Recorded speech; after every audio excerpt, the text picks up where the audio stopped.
representing Waves of Positivity, which is a community interest company that aims to help young adults in ages between 15 to 35. We do workshops, we do podcasts, we do charity work, and etc. So do keep up with us on Instagram at Waves of Positivity Official. And we're actually recruiting some football players for a charity football match in the next couple of weeks, inshallah. So over the last 2 years, we've actually had a different sort of series that we've had during Ramadan. So last year we were talking about strength and power, and the year before we were talking about jealousy and negative contemporary issues within society. So this year we took a different turn, and we sort of thought about watering down the process and simplifying it. So inshallah the series this year will be becoming an independent adult in fact, and my choice is the financial independence. Not in the aspect of financial freedom, but becoming independent in your finances, whereby you do not have to rely on your guardian or your parents to provide for you. So the guest today that I've actually brought on board is an inspiration to myself, is an inspiration to Waves of Positivity and a lot of people in our network, and I believe that he is the right fit for this episode today because how he runs a successful charity named Help the Homeless. So welcome on board, Arif Varaji. No problem. Thank you for them kind words. But I'd like to think I am an inspiration to a lot of people, especially the younger generation, because as I say to a lot of people my age, that the youth are the future. When we're not here, they're the ones who are going to continue with this kind of work. Definitely. So it's very important that these morals are kind of instilled in them from a young age. I know where I was when I was young, and I wasn't in this place. Definitely, it was at the forefront of my mind. So if you can kind of tackle that and get the youth and get the future onto it, then it'll be only easy for everybody in the future. 100%. Yeah. So Jazakallah for coming today. I just want to give a quick introduction to the segments that we're going to be speaking about today. So it's going to be about money management, your job and career, how that makes you independent, as well as running a business or a charity. And on top of that, it's talking about how to pay for your own things and taking the right steps to get into that position. So just want to let the audiences know that you can text or call in anytime during the show, and we'll try our best to answer the questions towards the end, inshallah. So the first question of the segment is, what advice would you give with regards to money management? Well, personally, I think living within your means is a very important thing. Definitely. Trying to keep up with the Joneses, just because you see somebody on Instagram who's got £1,000 trainers, don't feel pressured into thinking that's the way I have to be. 100%. You get a lot of influence from the media and like Instagram and influencers and this, that, the other. But like I said, you have to kind of live within your means. Make sure you have enough money. Don't put pressure on your parents. So if you're still dependent on your parents to kind of fund your lifestyle, don't pressure them. Don't make them feel like they have to buy you the latest trainers. They might be suffering themselves, but they might be too. They might love you that much. They might not tell you, and that does happen, unfortunately. So. Live within your means. Make sure you have enough money saved up for your daily life, whether that's your education, or if you're driving, for your car, for the fuel, for insurance, that kind of stuff, and just live within your means. Simple. Definitely, I completely agree with living within your means and not spending beyond what you have, especially keeping up with the Joneses, as you mentioned before. And I believe that social media has a massive impact on that to make you feel left out. There's a couple of points I want to actually touch upon what you said. You said have some savings. What would you say is a good amount % per month to put away in your savings?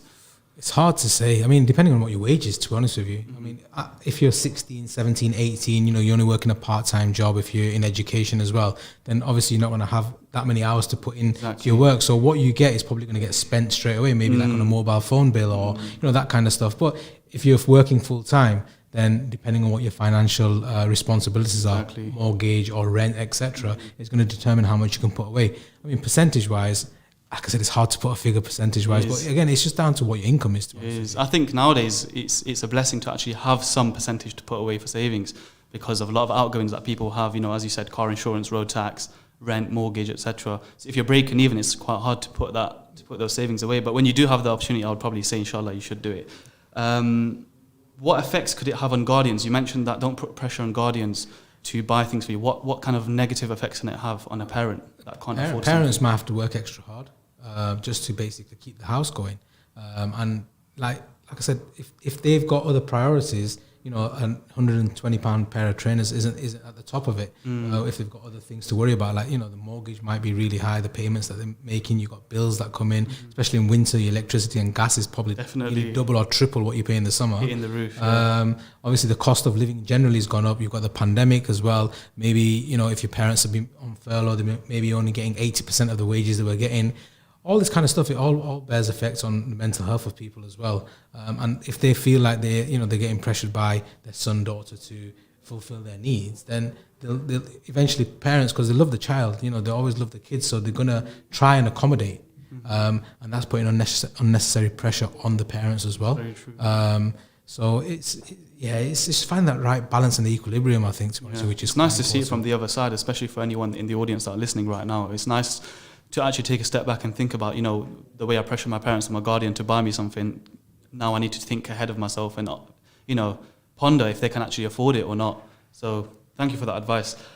Before we move on to the next segment, I just want to give my personal advice with regards to managing finances, which I've been doing, alhamdulillah, for the last 3 years now, is a finance spreadsheet. That's outside of your normal accounts or your accountant or whatever you have. And this applies to anyone, whether you're earning like £500 a month or you're earning 50 grand a month. This applies to everyone. So what I do is, on a finance spreadsheet, I just have my incomings and I have my outgoings. And I have a bucket list called 5 buckets, percentage buckets. And you've got necessities, you've got fun, so things that I spend on fun things, investments, learning, and emergency. And on there, I kind of pave my way throughout the month. All right, 30% is going to go to necessities, 10% is going to go to fun. So that way, in that month, I know how to spend, I know how to live within my means. And a lot of young adults, they're kind of scared to face what they spend. And my advice would actually be face it. Like, you should face what you're spending, because, that way you can track what you're spending on. Some people just there's a saying, I don't want to look at my bank account, because they're too scared to look at it. But for me, it's the other way around. You need to look at what's happening, because that's going to be the route to when you actually save up and buy things for yourself in the future, inshallah. Very sensible head on very young shoulders there. Definitely, alhamdulillah. Very good. Jazakallah khair.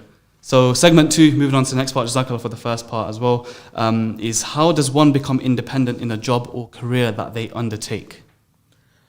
Well, I think it's down to the job that you're in and where you are in life as well. So, for example, like I said, if you're still in education, then it may just be a part-time job to tide you over. But say you suddenly decide to work full-time, or you are working full-time, you got to decide if that job's right for you. Can you see yourself in that job for the next 10, 20, 30, 40 years, wherever it's going to be? And if you can, if you enjoy it and this is something I want to do, then you've got to basically take it, go in there, find out what kind of qualifications you need to better yourself to get to the top of the position that you're in. Is there any further training that's going to be available to you, or you need to partake in to further yourself in that career? So I think the first thing is, and this is hard because I know a lot of people are stuck in jobs that they don't like, but alhamdulillah, I'm blessed. Like, me and my team, we love what we do, because alhamdulillah, you got the passion for it. The humanitarian aspect of it is amazing. So we're so lucky that going to work is not a chore for us. But the thing is, like, going back to the question, if you have whatever job that you're in, if you can see yourself being in there long term, then make sure you do whatever you can to make sure you better yourself in that position and be the best that you can be, the best version of yourself, basically. I agree. I've been there and done that as well, so I know exactly how it is. You have to enjoy what you're doing. I want to add on to that with regards to how a job makes someone independent as well. So you need to be independent to get a job, because you need to understand that you're going to be commuting alone, going alone, go out, you're going to get wage, no one's going to work for you.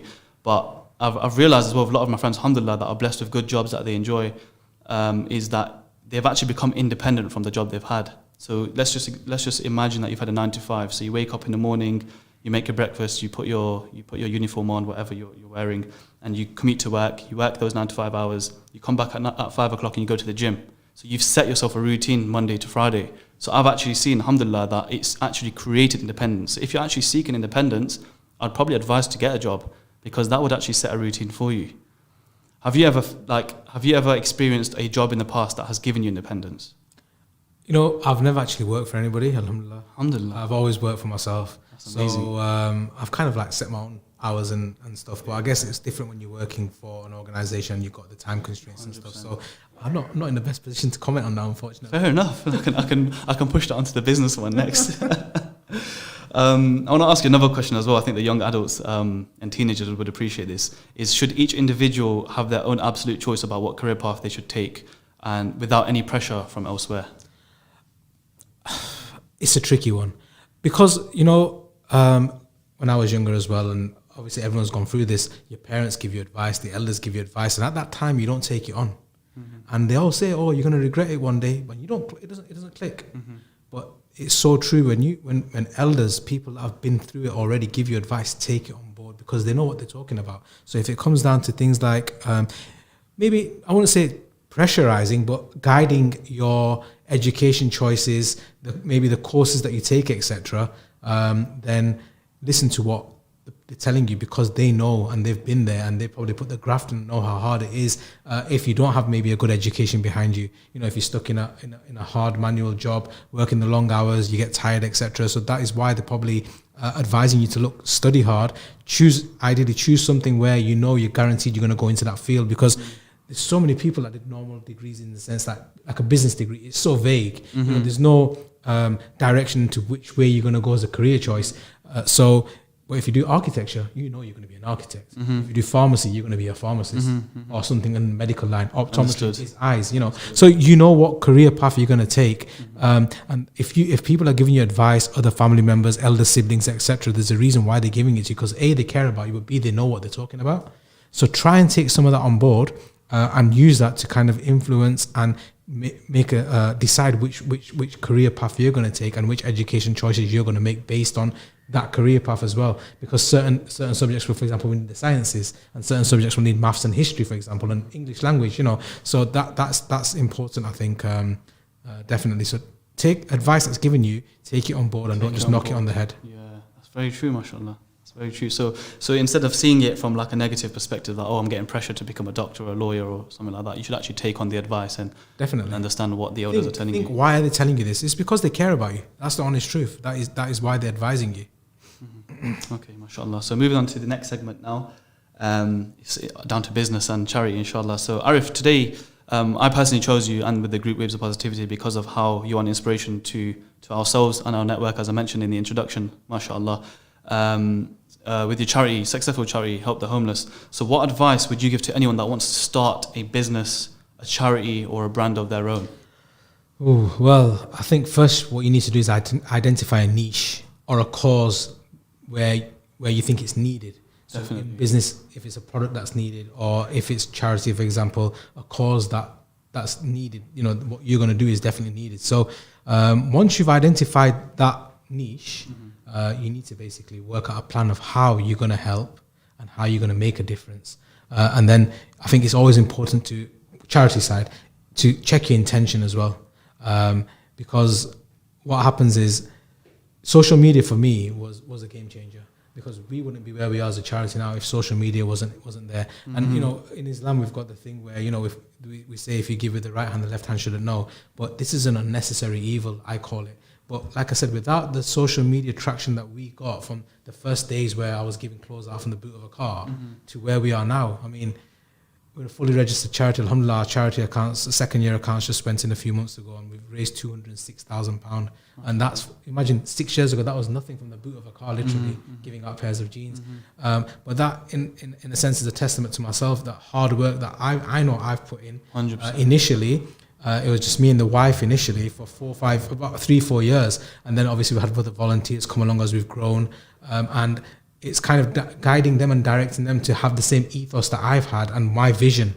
And it's kind of expanded and filtered into the other people that are helping me. And at the moment, I've got two of my colleagues, Corey and Vanessa. They're like my right-hand men, literally. Yeah, I've met Corin before when we've done work together. Honestly, they're amazing. They're so good. But the thing is, we've all got that same vision. We know where we need to be, where we're going, and what we need to do to get to there. So that filters down into the staff. I mean, we've now got nine paid employees from having just one volunteer, which is myself, and then having like about 20 volunteers, but the core group was only 3 of us, and now we're all employed, and we've got ex-homeless people that we've helped in the charity work. So inspirational, mashallah. So it's Allah's really blessed you and looked at your vision as well, and provided the rizq as He's the provider.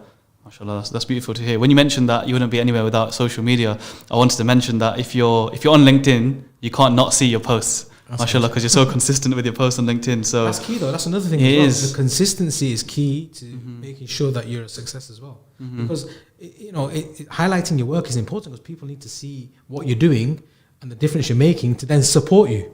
So yeah.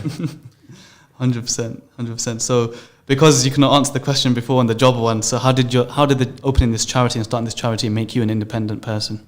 It's given me I guess I always believed in myself anyway, but seeing the success, it just reinstates that, and kind of it makes me proud. Alhamdulillah, it really does make me proud that of where we are now, and we're kind of ingrained in the society of Leicester, basically. We've got service level agreements with the council. We work with the Crown Commissioner of Leicester's office. All these places kind of work with us because we are there to make a difference, and we actually are making a difference as well. And the results are tangible because you can actually see the results physically. So it's definitely put myself on the map. But alhamdulillah, I have to always check my own intention. A lot of people that know me, I'm a straightforward, humble guy. There's no hidden agendas or ulterior motives. I can vouch for that. If that was the case, I don't think we'd be as successful as we are in the charity as well. And that's kind of key, to keep checking your intention all the time. It's transparency as well, isn't it? People can see right through you. So if your intention is not there, they won't be able to see exactly what's happening. They'll be able to see right through you. That's what people say. Transparency is definitely key, 100%, in this kind of work anyway, 100%, definitely. I've always wanted to know, what was your passion then with Help the Homeless itself? I actually took inspiration from a video that I saw on Facebook in Bolton. So that's where I'm from originally. Yeah. My friend was doing similar stuff, and he's still doing it, alhamdulillah. They're quite big up there as well. And that act where I seen him giving out clothing, I thought, that's so easy to do. And look, everyone's got clothes at home that are excess and spare. And someone that's making a difference in their lives, especially if they've got ripped or, wet clothing and stuff. And that was what started it. And to be honest with you, the fact that I stayed constant, because we've seen a lot of groups come along and then they filter away after 2, 3, 4, 5 months. But we've been a constant there, because I think, like you said, if there's no ulterior motives and you've got no hidden agendas, and I think obviously Allah will show a way, and you'll be successful. MashaAllah. From a young person's perspective, I've always seen that as you grow older, you can change. Your passion can change into different things. Would you agree to that? Or would you say it's possible for your passion to change? Definitely, your passion can change. I think sometimes you get beaten down eventually as well. When you see, when you're constantly facing the same problem and you can't see a resolving it, that does beat you down mentally as well. So yeah, your passion levels can change as well, but also maybe your end goal and vision changes as well. True. I know our vision has changed over the years. Not totally. The goalposts have moved slightly, but we're still going towards that same goal. But we're kind of like on the wing now, basically coming at a different angle, and to get our independence as a charity and make sure that we're going to be there long term, then we've kind of had to adapt and change a lot from where we were to where we are now. We're a lot more professional than what we were before. Definitely, mashallah. I've been in the web design industry for 4 years now, so I've been running my own business as well, and I can agree to that. Like, it's just 4 years and my passion's kind of changing, my envision's kind of changing, the way I see things are different. But my 2 pence with regards to people starting their own brand or business or charity is to start off small. Always walk first before you run. Run before you fly as well, and weigh up your math. Look at the positive, look at the negatives. If you can't bear the negatives, then don't bother with it. If the positives are better, then go for it. Bismillah. On top of that, a lot of people my age, they do things for the money rather than the passion, which later on has a sort of ripple effect in a negative way, because they've taken something that just pays them, but they don't actually enjoy what they're doing. And last of all is have a mentor or ask a network for any questions that you have as well. So yeah, that's the first part of our radio show today with Ways of Positivity. We're going to go on a quick break, inshallah. Hope that the listeners are learning a lot so far, and do tune in for the second half. Assalamu alaikum wa rahmatullahi wa barakatuh.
Wa rahmatullahi wa barakatuh. Welcome to the second part of the show, Becoming Independent, with Waves of Positivity and our special guest today, Arif from Help the Homeless. So we've covered a few topics, or segments in the first half, and now in the second half, inshallah, we're going to be speaking about how an individual should become independent, touching up on the Islamic side of it with Quran and Hadith, and then answering any questions that we've had from earlier on or on the live as well. So Arif, the next segment now, number 4, is when do you think an individual should be financially independent, meaning not having to rely on an elder or their guardian, and what is your advice to get into that stage? Ooh, well, I think that varies with person to person, but I think the concept of earning should be instilled in your kids from a young age. So, for example, like an 11-year-old that you might have, for example, my daughter, if she hoovers up, or she does, cleans the bathroom, or, even, whatever, little chores it could be, something they can manage, knowing that they're going to get rewarded for that, then I think that kind of starts instilling that whole concept of earning from a young age.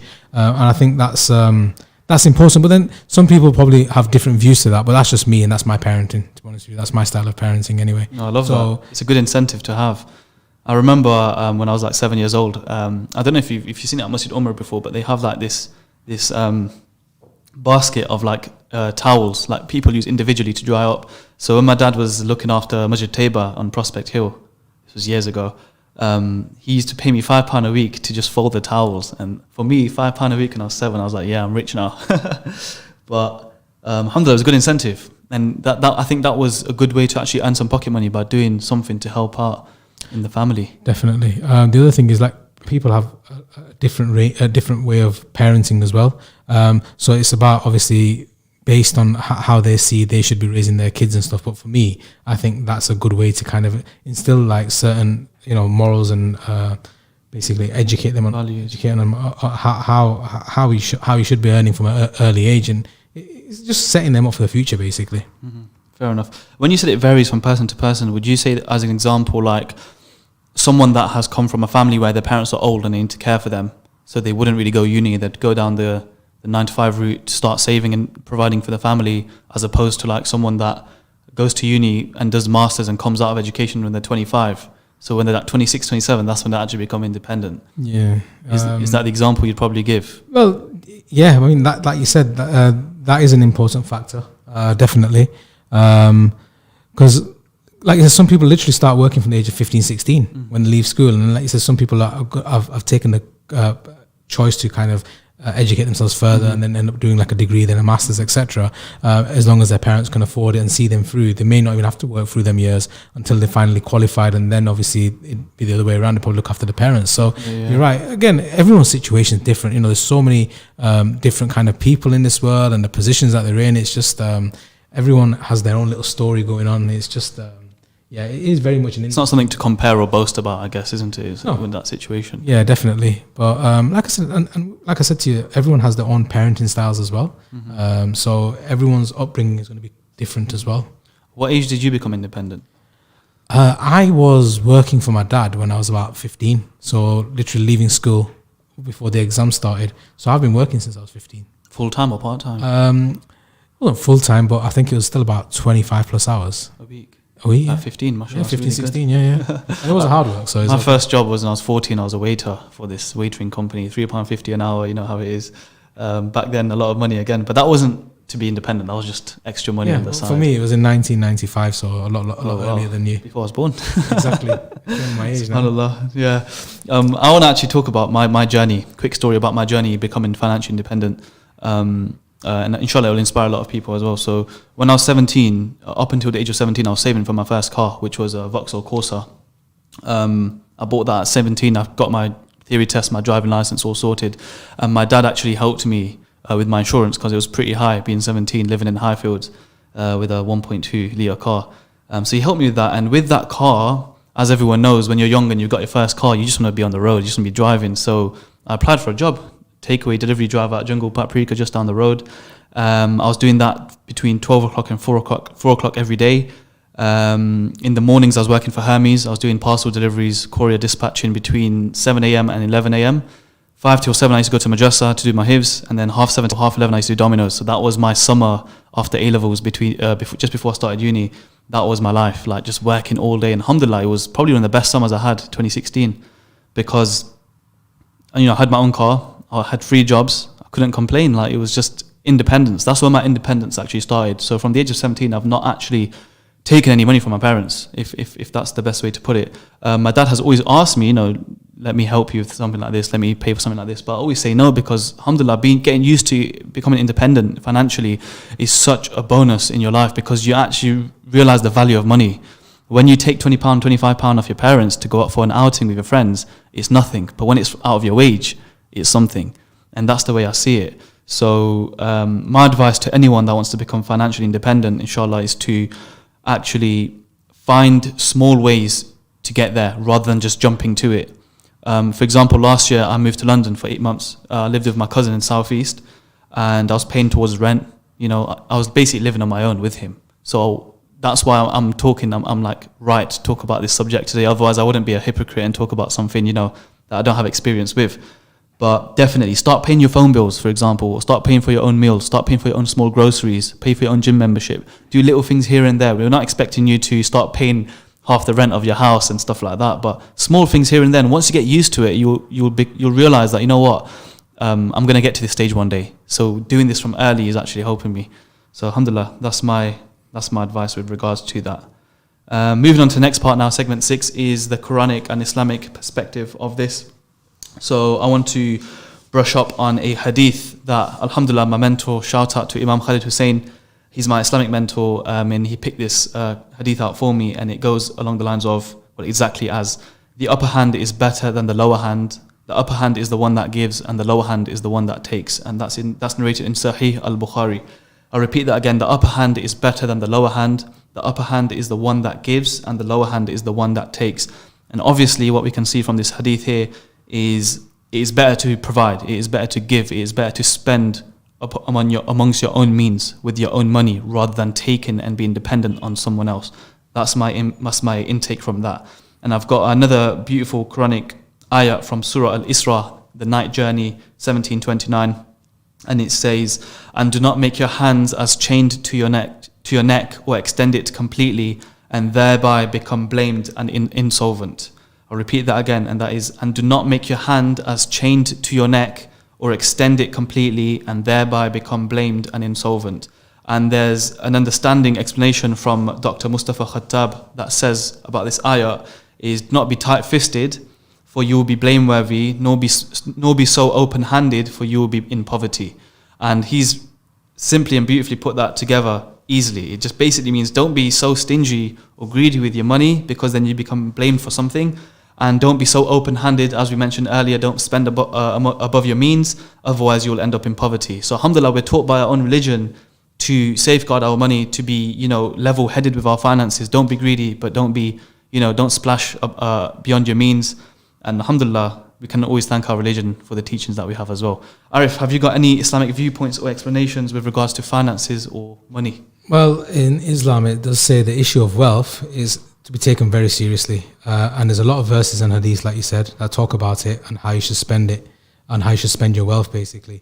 And it's considered as a blessing and a trial as well. So similar to what you just said. So Islam is a religion for the whole of mankind, basically. And it has 2 elements to wealth. You have the material aspect of it and you have the spiritual aspect of it. The material aspect obviously refers to like your worldly possessions, that kind of stuff. And the spiritual element refers to having faith in Allah, spending it in the right path, that kind of things, or maybe charity, your zakat, that kind of stuff. But it's important to have a balanced relationship between the 2 elements. So as you said, we can't be trying to keep up with the Joneses and spend all your money and then you've got nothing left at the end of it. So you have to kind of balance it up to make sure that you've got enough to pay your bills, etc. as well. And you've got to have that balance in everything in life, to be honest with you. So in Islam, you're not denied the desire to have the worldly possessions, but then you're not supposed to transgress. As you hear that word quite a lot, and it's quite important. That again, it's that balance that I was just talking about. Definitely. And it also encourages to spend your money on the poor and needy and earn through a fair means, and prohibits the unlawful confiscation of other people's wealth as well. So just being an honest person, not earning your money in a haram way, basically. And having a nice halal income that there's going to be barakah in, basically. Definitely. I think that's so important, especially when you run your own business, charity, like for myself and yourself as well. when you're doing something, you know it's halal. Like you feel the blessings, you know, you feel that it's halal, and you know you enjoy it more as well. So, what part has Islam actually made in your charity, in your journey? Then, like, has it been at the forefront of every single thing you've done, or is it something that you're trying to work your way through the rulings of it, or has it been your motivation to do what you do? So we're not an Islamic charity per se. So my whole idea at the start was to have everybody involved in there. You know, whether they're black, white, you know, Muslim, non-Muslim, religious, no religious affiliation kind of thing. And that is kind of how we are now. But I'd like to think that the Islamic morals and values that I hold are filtered through my actions, and people kind of see that. And other people have other beliefs. For example, you know, they believe in good karma, or you know, whatever they believe in. But the key thing is that here everyone's kind of there to be a good person, to help everybody, and kind of through their actions show their positivity and the goodness kind of thing. So yeah, I mean, on a personal level, I'd say, you know, we take teachings from Islam and let that filter through. But then also the other people that are within the organization kind of have their own little beliefs and the reason why they're there as well. 100%. So, you have to respect that. We have to respect that. 100%. And that's the thing, you know, I never look down on anybody because of their beliefs. You know, we're very inclusive, and that's an important factor as well, because you can never make people feel unwelcome or like you're belittling them or something. So it's very important to be inclusive.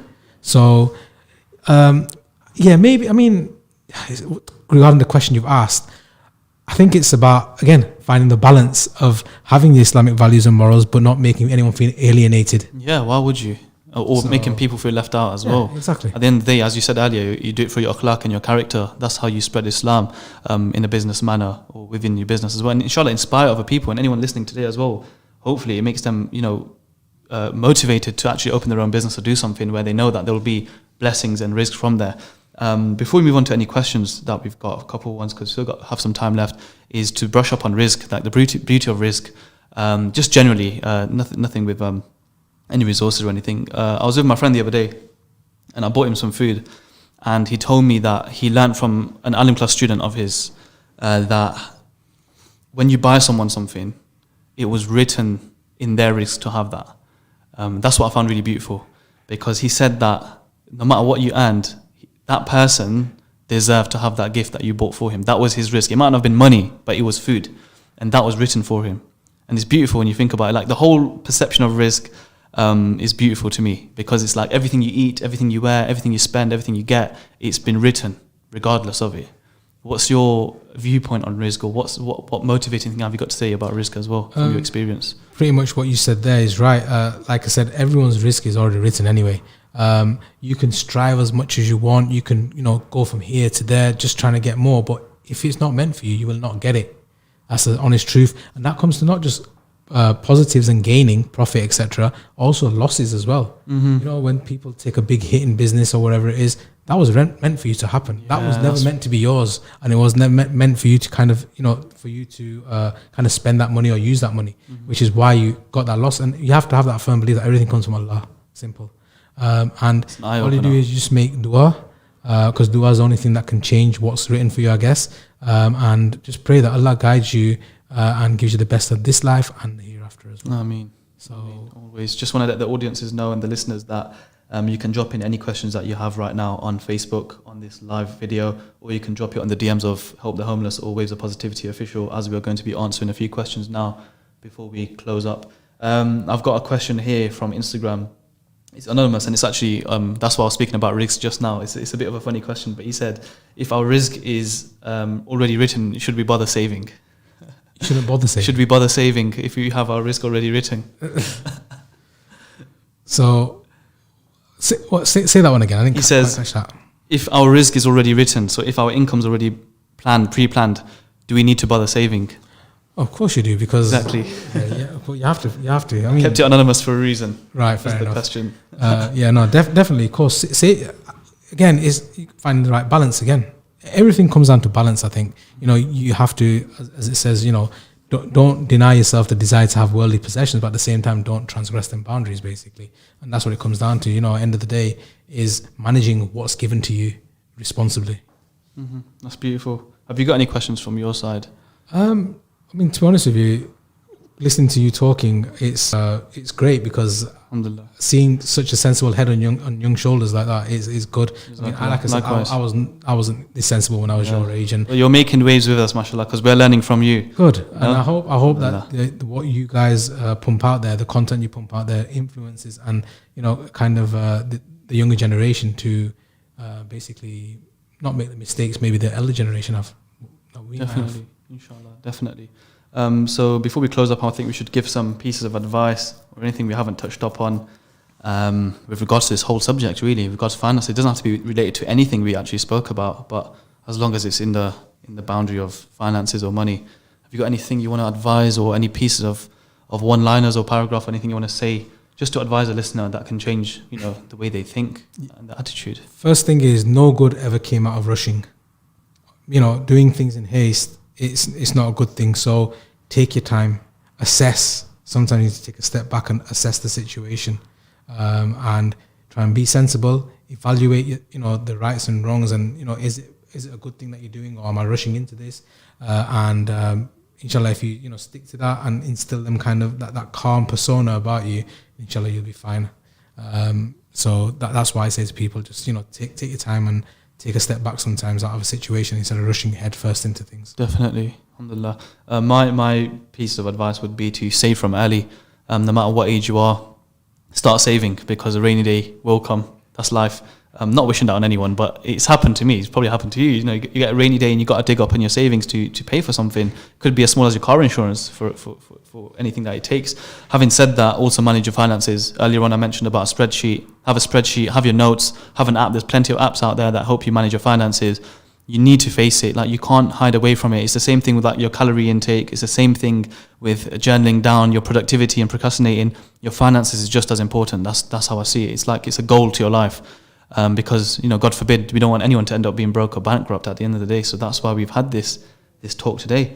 And again, as we both agree, is don't spend beyond your means. Keeping up with the Joneses, spending £1,000 on shoes when someone else is doing the same. Everyone has a different income. Everyone has come from different families. You stay in your own lane as well. And that's literally it. So Jazakallah khair for all the listeners today. We appreciate you, being a part of this. We hope that we've made some waves for yourselves as well. We hope that you've learned a lot from us as well, and with our special guest today, with Arif Faraji. Do catch us on Instagram at Waves of Positivity Official. We do also have our own podcast on YouTube and Spotify called Making Waves. We've got good guests on there as well. We discuss many topics, practical topics as well, just like the one we have today. You can catch Arif on his website. The website's hthlester.co.uk.